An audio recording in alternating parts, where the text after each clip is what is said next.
And who's next? Bill in Keller, Texas. Great to have you, sir. Hello.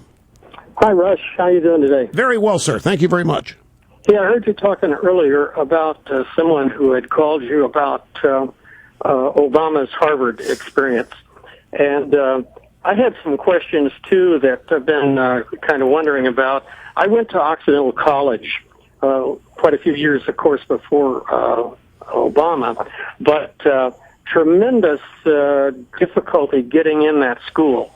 You have to be in like the upper 5% of your high school class. You have to be involved in extracurricular activities.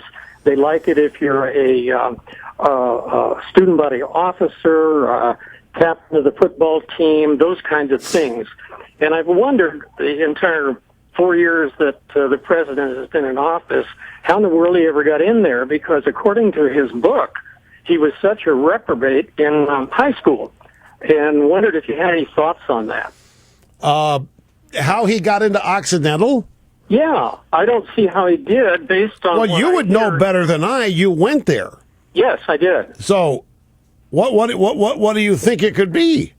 Well, that's what I don't understand. I can't imagine how a young man who claims that he was such a failure in high school could possibly have qualified to get in at that time, one of the most prestigious colleges on the West Coast. Let me ask you a question. Yeah. Only you know the answer. What are we talking? What years are we talking? Are we talking the 90s, late 80s? Did Occidental have an affirmative action program that you're aware of? Not when I went there. They did not. But they did, I'm sure, when Obama went there. So you're thinking that could possibly be what allowed him to get in? Well, if what you say is true, if the entrance requirements are what they are, affirmative action was a program designed to allow people in who otherwise wouldn't get in on the premise that they've been discriminated against most of their lives because of their skin color.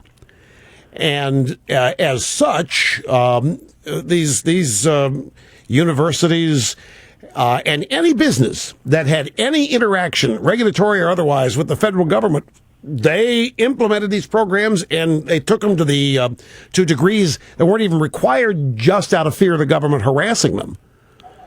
So I remember when I was in Pittsburgh. And affirmative action hit, they started at radio stations all over town. They started hiring women who had never been on the radio before just to satisfy the requirement because their license was going to be up for renewal soon. And they had to keep the federal government off their back. They had the affirmative action requirements. This was a big, big deal in the 70s and 80s. Huge deal. Yeah. Well, and I thought about that too, but then I wondered also I wonder why he left Oxy. I can't help but think about his time spent at that school, because I remember how difficult it was for me, and I was, in like the top 5%. Well, look, his wife, Michelle My Belle Obama, has said that she would never have gotten into Princeton if it hadn't been for affirmative action. Yeah, that must have been it. And I'm wondering if why he left and went back to the East Coast. Wondered if he just couldn't hack it. Is there any way that anybody could ever find out more about his college background? Sure, somebody from there could call me. Somebody that went to school with Obama at Occidental could call me. Well, if anybody, the admissions office, whoever knows, somebody from Occidental could call me, and then I could tell you what they said. Well, it's just like I got the call a little over an hour ago from Harvard. You remember during the first commercial break of the first hour, I got a call. I was told to take. I don't use the phone. I don't like the phone. Folks, I panic when I hear a phone ring. I either get panic or irritated. I've got to do something about it because it has the potential to ruin 5 minutes after it happens. It's nothing ever any good when the phone rings. Nothing. It's always a problem. There's something always wrong. Nothing ever good happen other than taking phone calls here, but I never hear it ring. My cell phone rings or the phone at home, But they said, you better take this one.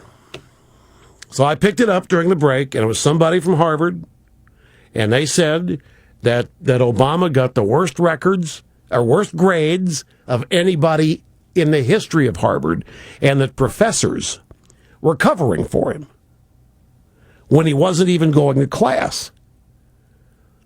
And then the guy was gone. So now the allegation's out there, and I think Obama has to deal with it. Obama is going to have to explain, is it really true you got the worst grades in the history of Harvard? Because I got a call. I got a call from a guy said he went to Harvard, knows this. What do we do, folks? What do we do about it?